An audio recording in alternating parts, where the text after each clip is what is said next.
안녕하세요. 반갑습니다. 샘물 두 번째 대단원 물질과 전자기장 진도 나가보도록 하겠습니다. 저희가 이 두 번째 대단원에서는 두 가지 중단원으로 구성이 되어 있는데 첫 번째는 물질의 전기적 특성을 다루는 부분, 그리고 두 번째는 물질의 자기적 특성을 다루는 부분으로 구성이 되어 있습니다. 저희가 오늘 학습할 부분은 첫 번째 중단원인 물질의 전기적 특성에서 첫 번째 소단원인 원자와 전기력이라는 부분을 학습을 하게 될 건데, 교재 페이지는 113페이지 보시면 되고요. 이 소단원 제목에서 알 수 있듯이 저희가 이번 파트에서 배우는 거는 크게 두 가지입니다. 그래서 이 원자 모형의 변천사, 그러니까 원자 모형이 과거서부터 현재까지 어떻게 변화해 왔는지, 그리고 두 번째는 이 전기력에 대한 부분. 그래서 이 전기력에 대한 부분은 지금 현재 수능에서도 한 문항이 출제가 되고 있고, 난이도는 거의 중상, 준킬러급으로 출제가 되고 있습니다. 그래서 역학 문제보다도 이런 계산하는 거를 조금 더 껄끄러워 하시는 분들도 충분히 많이 계시고, 난이도 자체도 생각보다 꽤 높기 때문에 이 전기력 계산하는 거를 좀 학습을 잘 해두셔야 됩니다. 제가 이 책에 수록해둔 문항들도 대부분 전부 다 이 전기력을 계산하는 문제를 출제를 해뒀고, 뭐 내신을 하시는 분들은 뭐 전반적인 내용을 다 학습을 하셔야 되지만, 이제 수능을 챙기시는 분들은 이 전기력 파트 조금 더 유념을 하셔서 학습을 하시면 좋을 것 같습니다. 그래서 우선은 시작을 하기 전에 제가 이 전기 관련된 기본 용어를 말씀을 드릴 건데, 제가 뭐 앞으로 이렇게 설명을 할 때 자연스럽게 용어들을 사용을 할 거예요. 예를 들어서 뭐 이 대전체가 뭐 양의 전하로 대전이 되어 있는데 전하량은 얼마고 막 이런 식으로 얘기를 할 텐데, 그래서 이런 기본적인 용어들을 알고 계셔야 됩니다. 그래서 전하, 전하량, 대전, 대전체 네 가지 정도 가져왔고, 이거는 이제 113페이지 우측 상단의 전기 관련 기본 용어 날개 부분에 제가 적어뒀습니다. 전하는 뭐냐면요, 물질이 가지고 있는 전기적인 성질을 의미합니다. 그래서 우리가 이제 초등학교 때부터 사실 과학을 배우기 때문에 이제 익히 알고 계시겠지만, 이 전하라는 거는 플러스랑 마이너스 전하로 두 가지로 나눌 수가 있습니다. 전기적으로 중성을 띠고 있느냐, 아니면 양전하를 띠고 있느냐, 음전하를 띠고 있느냐, 이렇게 구분을 한다는 거죠. 그래서 같은 전하끼리는 밀어내는 힘이 작용하고, 그리고 다른 전하끼리는 당기는 힘이 작용한다는 것도 알고 계시겠죠. 그리고 그 전하가 갖는 전기적인 특성, 그 양을 정량적으로 나타낸 거를 우리는 전하량이라고 불러요. 전하량. 이 전하량의 정의는 어떻게 되냐면, 1A라는 전류가 1초 동안 흐를 때 이만큼의 전하량을 우리는 1쿨롱이라고 정의를 합니다. 그래서 이 1쿨롱은 전자가 6.25 곱하기 10의 18승계 이만큼 있을 때 우리가 1쿨롱, 굉장히 많죠? 그래서 이 정도의 양을 정의를 하고 있는 겁니다. 자, 그 다음에 이 대전은 뭐냐면, 대전은 이 한자로 했을 때 이 대자가 띠 대자예요. 띠 대. 두른다는 뜻이죠. 벨트 같은 거 생각하시면 돼요. 띠. 그래서 이게 그러면 이 띠 대, 그러니까 대전이라는 거는 전기적 성질을 내가 두르고 있다고 생각을 하시면 됩니다. 제가 아까 전에 뭐 이런 대전체가 있는데라고 이런 얘기를 했는데, 그 대전체는 대전된 물체를 얘기하는 거거든요. 그럼 얘가 예를 들어서 양전하로 대전이 돼 있다라는 거는 얘가 전기적 성질이 양전하로 두르고 있다는 거죠. 그런 식으로 해석을 할 수가 있다는 겁니다. 그래서 이런 기본적인 용어는 좀 잘 알고 계시면 좋을 것 같고, 바로 이제 원자 모형이 어떤 식으로 발전을 해왔는지를 말씀을 좀 드려보겠습니다. 우선 첫 번째로는 1807년에 이 돌턴이라는 분이 어떤 얘기를 했냐면, 물질을 계속 쪼개다 보면은 언젠간 더 이상 쪼개지지 않는 가장 작은 상태의 입자가 있을 것이고, 그거는 이제 구의 형태를 띠고 있을 것이다. 우리가 그거를 원소라고 하자, 원자라고 하자. 원자라고 해서 요거를 딱 구 형태의 모양을 제시를 한 겁니다. 전기적으로는 중성이에요. 양전하도 아니고 음전하도 아닌 상태. 근데 어떤 과학이 물리뿐만 아니라 다른 과학도 마찬가지고요. 발전을 할 때는요, 두 가지가 있어요. 첫 번째는, 그러니까 이것도 마찬가지로 뭔가 모형이 변하고 있죠. 그러니까 이 변하는 데는 이유가 있을 거 아니에요. 내가 이 과학이라는 어떤 이론이, 어떤 하나의 이론이 문제 상황에 봉착을 합니다. 그러니까 내가 기존의 이론으로는 설명이 불가능한 그런 문제 상황에 봉착을 하게 되면은 두 가지 입장을 취해야 돼요. 첫 번째는 기존의 이론에 수정할 것인가, 아니면 기존의 이론을 아예 갈아엎을 것인가. 두 가지 중 하나로 이제 수정을 하거나 아예 뒤집어 엎는 개혁을 할 것인가. 두 가지 스탠스를 취해야 된다는 거고, 그래서 이것도 지금 보시면 내가 여기서 여기로 바뀌게 된 계기가 있다는 거예요. 어떤 모종의 사건이 발생을 했고, 그로 인해서 이 원자 모형이 돌턴 모형에서 톰슨 모형으로 바뀌었다는 거죠. 이제부터 그런 거에 대해서 좀 설명을 드릴 건데, 지금 보시면 제가 음극선 실험이라고 써놨죠. 그래서 이게 여기 교재에도 나와 있는데, 톰슨이라는 사람이 실험을 한 거예요. 굉장히 고전압을 딱 걸어줬는데 거기서 음극선이란 게 방출이 됐던 거죠. 이런 식으로. 그래서 이 음극선을 가지고서 여러 가지 실험을 또 해본 겁니다. 이거는 교재 사진이 다 나와 있는데 그림으로 제가 넣어놨습니다. 보시면 막 4가지 나와 있죠? 내가 음극선에 지나는 길에다가 장애물을 뒀더니 그 뒤에 뭐가 생겼어요? 그림자가 생겼죠. 그래서 이 당시에 이런 얘기를 한 겁니다. 그럼 그림자가 생겼다는 거는 그 물질, 음극선이라는 물질은 직진을 하는구나. 우리는 이미 그게 음극선이라는 걸 알고 있지만 그 당시에는 그게 뭔지 몰랐겠죠. 그래서 음극선이라는 거 놨더니 직진을 하는구나. 그래서 그림자가 생긴 걸 통해서 음극선의 직진성을 알아냈고요. 그 다음에 거기 보시면 두 번째 그림에 바람개비를 돌리고 있죠. 그래서 이 바람개비를 통해서 뭘 알아냈어요? 바람개비가 돌아간다는 거는 내가 그 음극선이 부딪힐 때 그 입자의 운동량이 있다는 거예요. 즉 질량이 있다는 거겠죠. 그래서 얘는 질량을 가진 입자겠거니 생각을 한 거죠. 그 다음에 이제 세 번째랑 네 번째 실험에서는 자기장을 걸어주고 있고 전기장을 걸어주고 있는데 얘가 휘고 있죠. 그리고 휠 때는 플러스 극쪽으로 휘고 있습니다. 그래서 이걸 통해서 얘는 전기적으로 음의 전하를 띤 입자구나. 그래서 이런 기본적인 바탕들을 다 결론을 지어서 우리가 이걸 전자라고 하자, 이렇게 얘기가 나온 거죠. 그래서 이때 전자라는 것이 우리한테 발견이 되고 알려진 거고, 그럼 이제 이 원자의 모양을 바꿀 필요가 있었던 거예요. 내가 기존에 가장 작게 쪼갰을 때 중성이라고 말씀을 드렸었는데, 내가 그거보다 더 작은 전자라는 음의 성질을 가진 입자가 존재를 했다는 거죠. 그래서 그 뒤로 원자 모양이 어떻게 바꿨냐면 이런 식으로 전자가 이렇게 박혀있는 모양으로 수정이 됩니다. 근데 이렇게 되면은 어때요? 이 입자가 음전하를 띠겠죠. 그래서 이 배경 동그란 구슬 부분, 거기 전부 다 이 배경이 다 이렇게 플러스 였다고 주장이 나오게 됩니다. 그래서 이 당시에 1904년에는 원자 모형을 이렇게 정의를 했어요. 자, 그 다음엔 또 이제 어떤 실험이 있었냐면 러더퍼드라는 사람이 알파 입자 산란 실험이라는 걸 진행을 하게 되는데, 이 금박을 굉장히 얇게 피는 거예요. 금박을 거의 이제 원자 몇 겹 수준으로 굉장히 얇게 피는 겁니다. 그래서 그러면 이렇게 배열이 되어 있겠죠? 원자가 이런 식으로. 그럼 여기다가 알파 입자라는 거를 통과를 시킨 거예요. 알파 입자. 근데 이 알파 입자도 우리는 뭔지를 알고 있긴 합니다. 얘는 헬륨의 원자 핵을 우리가 알파 입자라고 부르는 건데, 그럼 얘는 헬륨 원자 핵이기 때문에 양전하를 띠고 있겠죠? 그래서 이게 만약에 실제로 이 원자 모형이 이렇게 생겨 먹었다면 그냥 뭐 이런 식으로 대부분 다 통과를 해야 돼요, 이 알파 입자들이. 근데 간혹 가다가 실험을 해보니까 어떤 일이 벌어지냐면, 내가 여기다 알파 입자를 놔줬는데 완전히 이렇게 튕겨나는 것들도 있고, 아니면은 꺾이는 것도 뭐 굉장히 많이 꺾이는 것들도 있고, 뭐 이렇게 되게 다양한 실험이 결과가 검출이 된 거예요. 물론 대부분은 다 통과를 하는데 이런 식으로 확 말도 안 되게 꺾이는 것들이 존재했다는 거죠. 그래서 이걸 통해서 이 러더퍼드라는 사람은 기존의 톰슨의 이 모형으로는 설명이 불가능하다라고 이야기를 하고 이렇게 얘기를 합니다.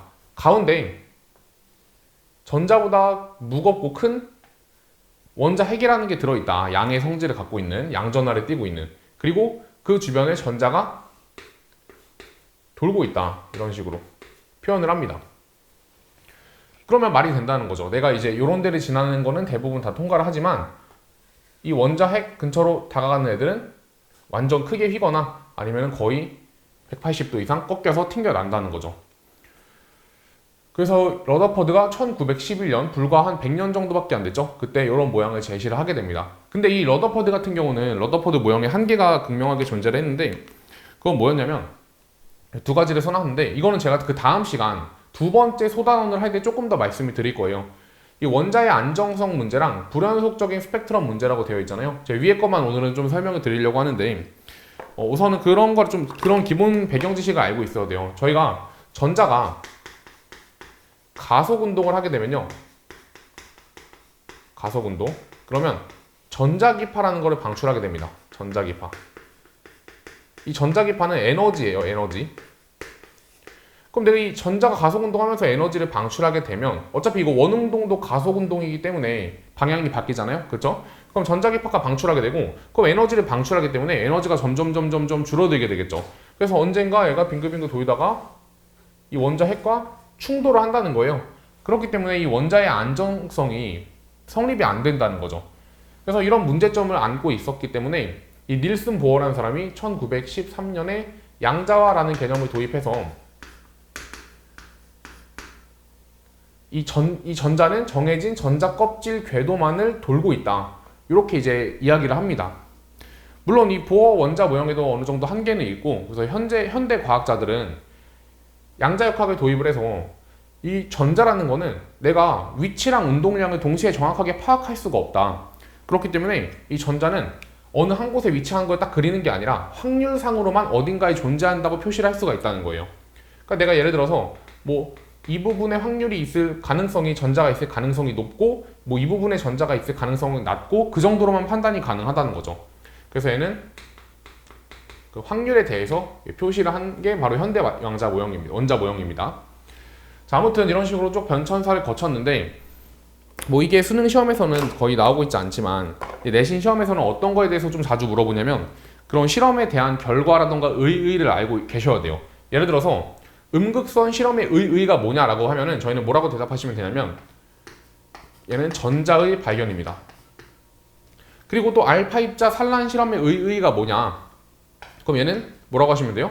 원자 핵에 대한 발견입니다. 원자 핵. 그래서 이제 돌턴에서 톰슨으로 넘어갈 때 전자가 생겼고, 톰슨에서 러더퍼드로 넘어갈 때 원자 핵이 생겼죠. 그래서 요거는 시험에 이제 빈출이 되고 있고요.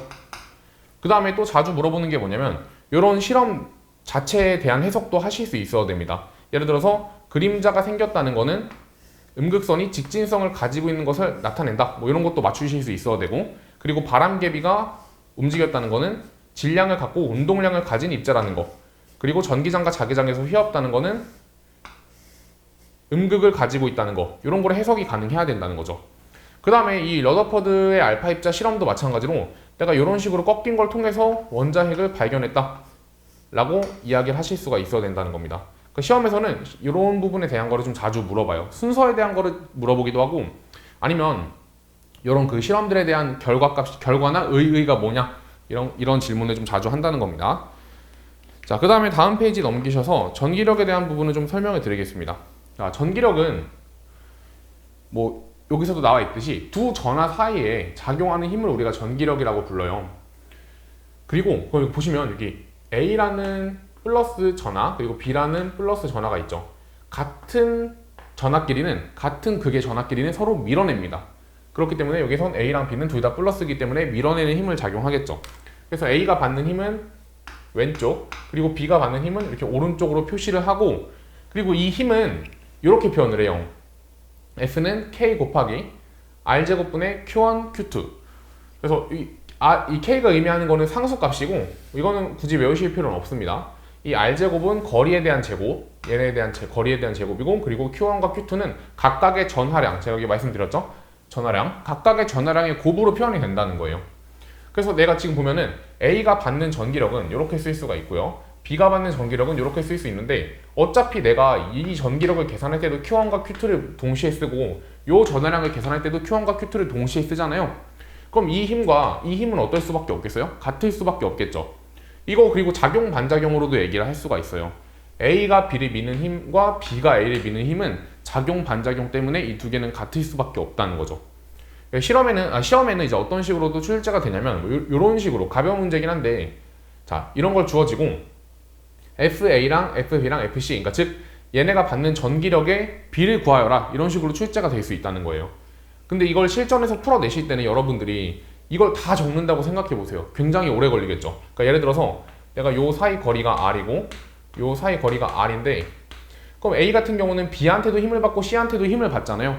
그거를 다 적게 되면 어떻게 되겠어요? 그럼 여기는 K에 R 제곱에 얘랑 얘 곱하시니까 36 Q 제곱이고, 뭐 이렇게는 두 칸 떨어져 있으니까 막 4R 제곱에 Q, 이런 식으로 적으면 되게 복잡하겠죠. 그래서 저희가 이런 문제를 풀 때는 이거 좀 숫자를 바꾸겠습니다.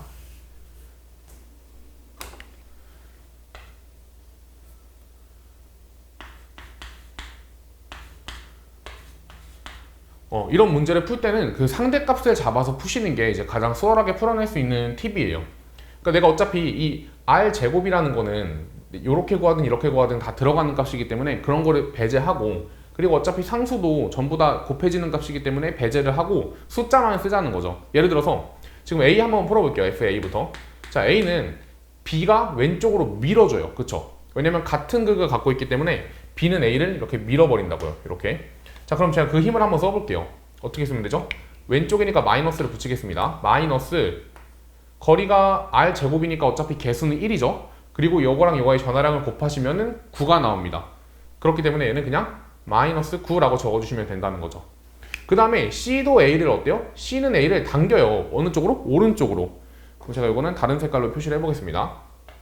이렇게 C는 A를 당겨요. 근데 이건 계산을 어떻게 하셔야 되냐면, 지금 전화량을 곱하시면은 원래 36Q 제곱인데 어차피 Q 제곱은 공통적으로 들어가는 값이기 때문에 빼버리시면 36이 된다고요. 근데 거리는 2R만큼 떨어져 있죠. 근데 거리는 제곱으로 들어가기 때문에 4R 제곱이 되거든요. 그러면 4분의 36이 개수가 된다는 거고, 그럼 플러스 얼마가 돼요? 플러스 9가 되겠죠. 그럼 결과적으로 이 A가 받는 힘은 FA는 0이 되는 겁니다. 자, 그 다음에 B는 어떻죠? B. 자, B는 A는 B를 밀고요. C는 B를 당겨요. 그렇기 때문에 둘 다 오른쪽으로 힘을 받는 거예요. 내가 예를 들어서 A가 B를 미는 힘을 적어보면 빨간색으로 적어보겠습니다. 왜냐면 어차피 요 힘과 크기가 같을 테니까. 이렇게. 그리고 C가 B를 당기는 힘은 새로운 힘이니까 초록색으로 적어보겠습니다. 그러면 이렇게 쓸 수 있다는 거죠. 자, FB는 일단 빨간 색깔은 플러스 9라고 적을 수 있겠죠? 얘랑 어차피 크기가 같을 테니까. 그 다음에 이제 초록 색깔 힘은 거리가 한 칸 떨어져 있고, 그리고 얘랑 곱했을 때 개수가 4이므로 플러스 4라고 적어줄 수가 있습니다. 얘는 13이 되겠죠. 그 다음에 마지막으로 FC 보겠습니다. FC 같은 경우는 어때요? 얘는 A가 당기고 B도 당겨요. 왼쪽으로. 그럼 A가 당기는 거는 우리가 어떤 색깔로 표시할 수 있냐면 노란색으로 표시할 수 있겠죠? 반작용이니까. 그리고 B가 C를 당기는 거는 녹색깔로 이렇게 표시를 할 수가 있을 거예요. 그럼 노란 색깔 힘은 9였기 때문에 방향은 왼쪽이니까 마이너스 9가 되고, 그리고 초록 색깔 힘은 마이너스 4가 되겠죠. 따라서 마이너스 13이라고 풀어낼 수가 있다는 겁니다. 그럼 뭐 비율은 0대 1대 1이라고 적으셔도 되고 상관이 없겠죠. 아무튼 이 힘과 이 힘은 크기가 같다는 거예요. 자, 아무튼 이런 식으로 구하는 게 이거를 직접 다 쓰는 것보다는 빠르게 풀어낼 수가 있다는 거고, 물론 이 외에도 이렇게 수많은 팁들이나 문제풀이 방법들이 있는데 그건 이제 본문 문제풀이 시간에 보는 걸로 하고, 우선은 이 정도만 기억을 해두시면 좋을 것 같습니다. 자, 그리고 이것도 하나의 팁으로 미리 말씀을 드리는데, 제가 이것도 문제 풀 때 설명을 드리겠지만 어차피 이거는 작용반작용에 의해서 이 힘과 이 힘은 크기가 같고 방향은 반대죠. 그리고 이 힘과 이 힘도 크기가 같고 방향은 반대. 그리고 마지막으로 얘랑 얘도 크기가 같고 방향이 반대예요. 그렇기 때문에 내가 여기서 계산된 값들을 전부 다 더해버리면 FA, FB, FC를 전부 더하면 뭐가 나와요? 전체 합이? 전체 힘의 합은 0이 나올 수밖에 없다는 겁니다. 이해 가세요? 그러니까 얘랑 얘랑 사라질 거고, 얘랑 얘랑 사라질 거고, 얘랑 얘랑 사라질 거기 때문에 어차피 전체 합은 0이라는 거죠. 그래서 지금 결과값 보더라도 여기는 0, 여기는 플러스 13, 마이너스 13이었잖아요. 그럼 다 더했을 때 합이 0이 된다는 거를 계산으로도 판단을 할 수가 있다는 거죠. 이거는 문제 풀 때 은근히 많이 활용하는 팁이기 때문에 별표를 좀 쳐놓고 기억을 해두시면 좋을 것 같습니다. 자, 그리고 마지막으로 이제 원자에 속박된 전자라고 되어 있는 부분이 나오는데, 이거는 약간 그거 생각하시면 돼요. 저희가 이제 태양 주위를 지구가 공전을 하고 있잖아요. 이렇게. 근데 이거 왜 공전을 한다는 거는, 공전을 하기 이전에 이 태양과 지구는 서로 질량을 가진 물체이기 때문에 끌어당기는 힘이 작용합니다. 만류인력. 그래서 만류인력 공식은 참고로 알려드리면 이렇게 적거든요. 얘는 상수고 얘는 거리 제곱에 그리고 두 천체의 질량이라고 생각을 하시면 됩니다. 자, 그러면 내가 얘를 당기는 힘과 얘를 당기는 힘은 서로 똑같겠죠. 왜? 태양이 지구를 당기는 힘, 지구가 태양을 당기는 힘. 그러면 작용반작용이니까 똑같다고 하셔도 되고, 그리고 어차피 이 힘을 구할 때 공식에 둘의 질량을 둘 다 곱하기 때문에 어차피 똑같다는 거죠. 근데 이 공식이 이 전기력 공식하고 굉장히 비슷하지 않나요? 그쵸? 그래서 결국에는 되게 모형이 비슷하다라는 것도 한번 알아두시면 좋을 것 같고, 근데 분명히 그럼 태양이 지구를 끌어당기고 있는데 지구는 끌려 들어가지 않고 있죠. 그 이유는 이 지구가 계속 원을 돌고 있기 때문에 바깥쪽으로 원심력이 작용하게 되고 그 안쪽으로 들어가려는 구심력과 원심력의 합이 0이 돼서 내가 태양 쪽으로는 빨려 들어가지 않는다고 해석을 하시면 됩니다. 그래서 이런 원자에 속박된 전자 같은 경우도 안쪽으로 전기력이 작용하겠죠. 이렇게 이런 식으로. 근데 내가 이게 빨려 들어가지 않는 이유는 반대쪽으로 원심력이 작용하기 때문에 두 힘이 평형을 이뤄서 빨려 들어가지 않는다라고 해석을 하시면 된다는 겁니다. 그래서 이것도 교재에 나와 있는데 자주 나오는 부분은 아닌데 그냥 가볍게 읽어주시면 좋을 것 같아요. 뭐 당연한 소리죠. 뭐 양전 아래 띄고 있는 핵과 음전 아래 띄고 있는 전자는 서로 당기는 전기적 인력이 작용한다. 뭐 이런 당연한 소리가 적혀 있고. 자, 근데 얘가 만약에 그럼 느리게 돌면 어떻게 되겠어요? 느리게 돌면은 점점 빨려 들어가겠죠. 그래서 여기 러더퍼드는 뭐라고 얘기했냐면 전기력에 의해 전자가 원자핵 주위를 빠르게 원운동하기 때문에 내가 굉장히 빠르게 원운동할수록 이 원심력이 커지죠. 그렇기 때문에 빨려 들어가지 않을 수가 있다는 겁니다. 그래서 이거를 이렇게 이런 식으로 표현하기도 해요. 이 그림을 마치 우리가 원통, 자 봐보세요. 이런 원통에다가 공을 하나 놓고서 얘를 굉장히 빠른 속력으로 밀어주면 이게 빙글빙글 돌겠죠. 근데 그 이유도 이렇게 아래로 내려가려는 빗면임과 그리고 위쪽으로 탈출하려는 원심력, 그 두 개가 힘의 평형을 이루기 때문에 떨어지지 않고 빙글빙글 도는 거거든요. 그것처럼 전자도 여기를 이렇게 빙글빙글 돈다는 거죠. 이런 식으로. 참고로 이것까지 나올지는 모르겠는데 여기서 위쪽으로 올라갈수록 에너지는 커진다고 표현을 해요. 왜냐면 내가 얘를 바깥쪽으로 당기기 위해서는 에너지를 줘야지만 당길 수가 있거든요. 그래서 에너지는 위쪽으로 갈수록 점점 커지는데 이 원자에 속박된 전자들의 역학적 에너지는요, 저희가 이렇게 마이너스로 표현을 합니다. 음수로. 그러면 점점 커진다고 했으니까 절대값이 이렇게 작아지면 되겠죠. 이런 식으로. 무슨 소리인지 아시겠죠? 그러니까 마이너스인데 커지려면은 숫자는 작아져야 되잖아요. 그러다가 완전히 탈출한 전자의 역학적 에너지는요 0입니다. 0. 그래서 막 여기가 0이고 위로 올라갈수록 양수가 되는 게 아니라 묶여 있을 때는 음수고 완전 탈출해서 가만히 있을 때 역학적 에너지가 0이라는 상태를 좀 기억해 주시면 좋을 것 같습니다. 자, 인력에 묶여 있을 때는 저희가 포텐셜 에너지가 음수가 되거든요. 그렇기 때문에 이런 식으로 표시를 할 수가 있는 거고, 우선은 개념에 대한 부분은 이 정도로 가볍게 마치겠습니다. 한 번씩 쭉 읽어보시고, 뭐 개념 자체가 어렵지는 않은데 좀 그런 부분이 있어요. 그 2단원하고 3단원, 그러니까 2단원은 전자기에 대한 걸 배우고 3단원은 파동에 대한 걸 배우는데 이 파트를 하면요 항상 좀 그런 얘기가 많이 나옵니다. 좀 찜찜한 느낌을 많이 받으실 거예요. 왜 이제 찜찜한 느낌을 많이 받으실 수밖에 없냐면 저희가 이제 이런 부분에 대해서 정확하게 뭐 공식을 세워서 증명한다던가 이런 내용도 마찬가지로 좀 그런 구체적인 거에 대한 부분을 설명을 드릴 수가 없어요. 왜냐면 이 물리학 1이라는 과목이 고등학교에 들어와서 통합과학을 제외하고 제대로 학습하는 물리학의 가장 기초적인 과목이기 때문에 약간 찍먹한다고 생각하시면 돼요. 찍먹. 그래서 이런 양자역학에 대한 내용도 물리학 2에서 가볍게 다루긴 하는데 여기서도 이게 제대로 막 깊게 심도 있게 다루진 않고 있어요. 내가 1에서 배운 내용들은 약간 좀 표면적인 내용을 배운다고 생각하시면 됩니다. 소개 느낌으로.